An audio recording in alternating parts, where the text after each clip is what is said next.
খবরের জেরে ও অন্যদিকে শিশু শ্রম ও শিশু ভিক্ষুকদের নিয়ে কলকাতা হাইকোর্টের জনস্বার্থ মামলা। তারপরে নড়ে চড়ে বসল শিশু সুরক্ষা দফতর, child welfare committee, district child protection ও চাইল্ড হেল্পলাইন। বৃহস্পতিবার বিকেল নাগাদ মুর্শিদাবাদের শামশেরগঞ্জের পুরাতন ডাকবাংলা, ধুলিয়ান সহ বিভিন্ন জায়গায় হানা। এদিন হোটেল সহ বিভিন্ন দোকানে হানা দিয়ে প্রায় 6 জন শিশুকে উদ্ধার করা হয়।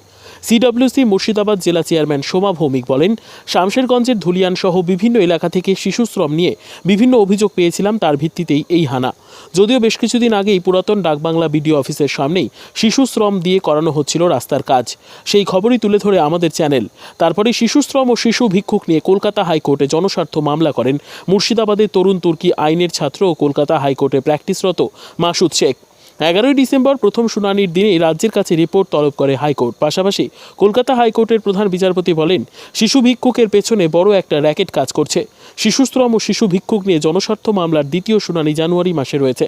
তার আগেই নড়েচড়ে বসল শিশু সুরক্ষা দপ্তর, child welfare committee, district child protection unit, child helpline. যৌথ উদ্যোগে হানা শামশেরগঞ্জ জুড়ে। যদিও প্রশ্ন রয়ে যাচ্ছে, অভিযানের পরেও হুঁশ ফিরবে কি অসচেতন অভিভাবকদের? উল্লেখ করা যেতে পারে, শিশুদের স্কুলমুখী করতে রাজ্য সরকারের পক্ষ থেকে প্রাইমারি থেকেই মিড ডে মিল, বই খাতা, স্কুল ড্রেস সহ স্কলারশিপ দেওয়া হয়। তবুও বেশ কিছু অসচেতন অভিভাবক তাদের সন্তানদের উপার্জনের মুখে ঠেলে দেয়।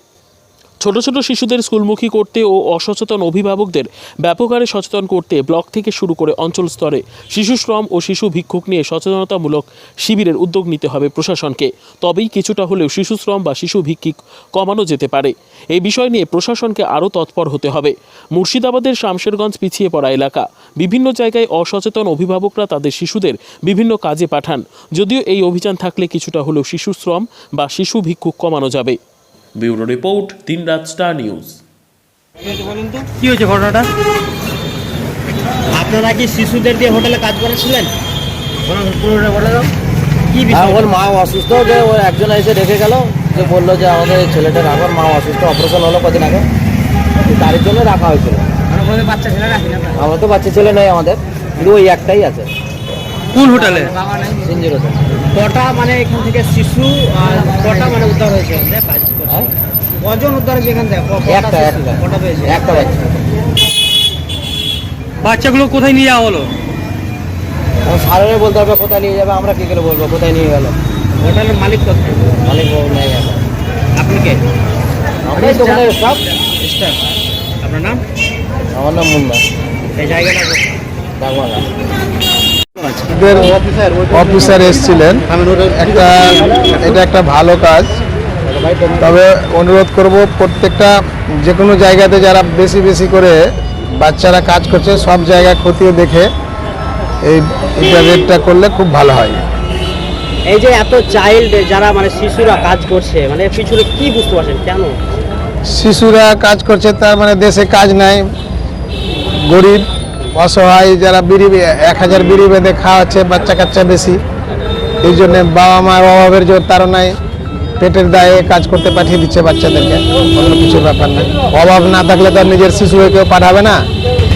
আর সবাই এখন চায়, বর্তমান যুগে সবাই চায় নিজের ছেলে মেয়েকে পড়াশোনা করার। এবার পড়াশোনা করানোর জন্যে অভাব অনটনকে এড়াতে লেখাপড়া করানোর পরে হয়তো কারো বাড়িতে হয়তো 1 ঘন্টা 2 ঘন্টার জন্য কাজ করতে পাঠিয়ে দিচ্ছে, অস্বীকার করার কিছু। রাজ্য সরকারের তরফ থেকে তো অনেক কিছু করা হয়েছে, রাজ্য সরকারের তরফ থেকে শিশু ওয়ান থেকে অনেক রাজ্য সরকারের তরফ থেকে সব কিছুই করা হয়েছে। জুতা, ব্যাগ, স্কুল ব্যাগ থেকে শুরু করে খাবারও বাচ্চাদেরকে স্কুলে খাবার দেওয়া হচ্ছে।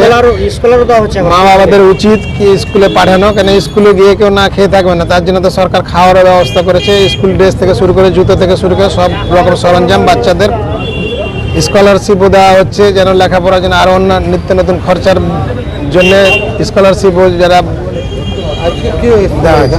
তার সত্ত্বেও এখন এই শিশু শ্রম বাড়ছে কেন? এখানে গার্জেনদের কোনো মানে শিশু শ্রম বাড়ছে, তার কারণ আমরাই যদি সচেতন যারা নাগরিক, যারা আমরা নেতৃত্বশালী লোক, যদি প্রতিটা বাড়িতে গিয়ে আমরা বুঝাই, তাহলে শিশু শ্রমটা কমে আসবে। আপনারা ধুলিয়ান পৌরসভার কাউন্সিলর, আপনি তো ধুলিয়ান পৌরসভা থেকে কিভাবে দেখছেন শিশুদেরকে বাড়ি বাড়ি গিয়ে কি প্রচার করবেন যাতে স্কুলে যায়?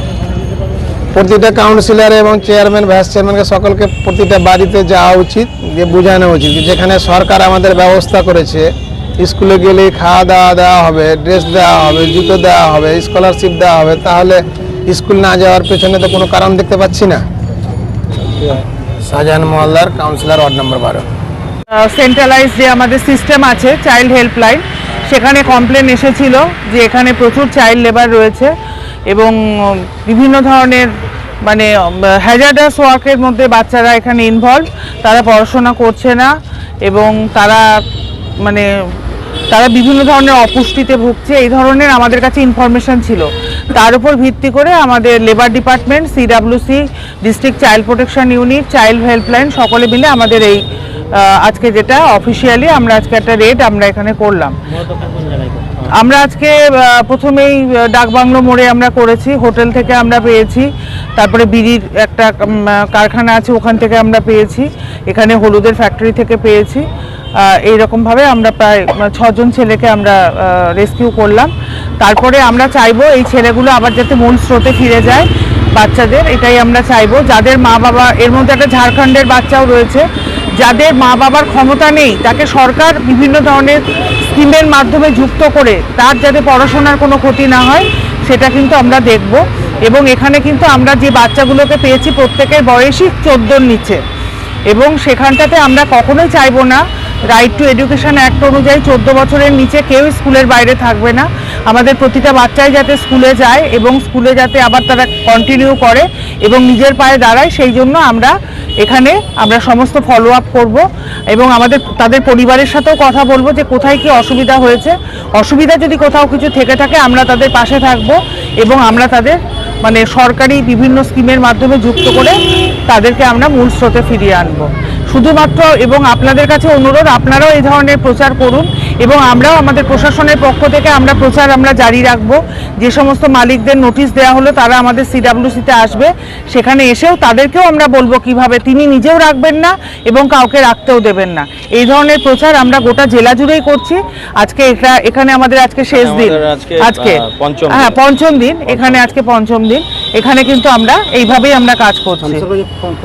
হ্যাঁ, পঞ্চম দিন, এটা পঞ্চম দিন। অন্যান্য জায়গাতেও সাব ডিভিশনে হয়েছে, সেখানেও কিন্তু এই ধরনের অ্যাওয়ারনেস হচ্ছে, সকলে মিলে মালিকরা অ্যাওয়ারনেস করছেন, তারা ছবি তুলে আমাদের কাছে পাঠাচ্ছেন, বাচ্চাদের আমরা ফলো আপ করছি, ফোন ফলো আপ করছি, সব করছি। সুতরাং আমরা এখানেও করব। এখানে অনেকটা চাপ আছে, প্রচুর চাইল্ড লেবার আছে, এমনিতেই জানেন জঙ্গিপুর সাব ডিভিশন পিছিয়ে পড়া এলাকা, তো সেই জন্য এখানে হয়তো একটু সময় লাগবে ঠিক আসতে গিয়ে কাজটা সঠিকভাবে করতে গিয়ে, কিন্তু আমরা সকলের সহযোগিতা, এটা সরকারের একার পক্ষে সম্ভব না। আপনারা সিভিল সোসাইটি, আপনারা ভাবুন, আপনাদের দেশে যদি ছোটবেলা থেকেই কাজের মধ্যে যুক্ত হয়ে আমরা এই ধরনের হলুদের ফ্যাক্টরির সামনে দাঁড়িয়ে আছি, আমরাই নিজেরা নিঃশ্বাস নিতে পারছি না, এত কষ্ট হচ্ছে, শ্বাসকষ্ট হচ্ছে, তাহলে একটা ছোট বাচ্চা তার ফুসফুসের কি অবস্থা।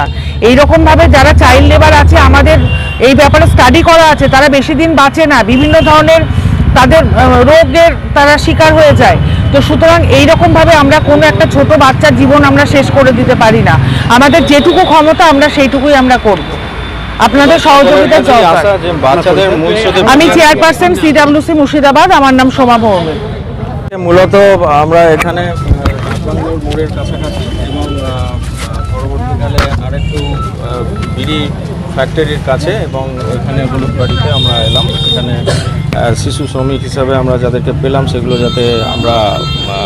যাতে না হয় এবং তারা যাতে আবার মূল স্রোতে ফিরে আসে, সেজন্য এখানে অ্যাওয়ারনেস এবং এদেরকে আমরা যাতে মূল স্রোতে ফিরে আসে সেই ব্যাপারে আমরা সাহায্য করছি এবং এরা সকলেরই সাহায্য এ ব্যাপারে বাঞ্ছনীয়। এবং আমি আশা করব যে এই শিশুদের এরকম কাজে লিপ্ত হওয়া যেটা আইনিভাবে বিরোধী, সেটা যেন না হয়।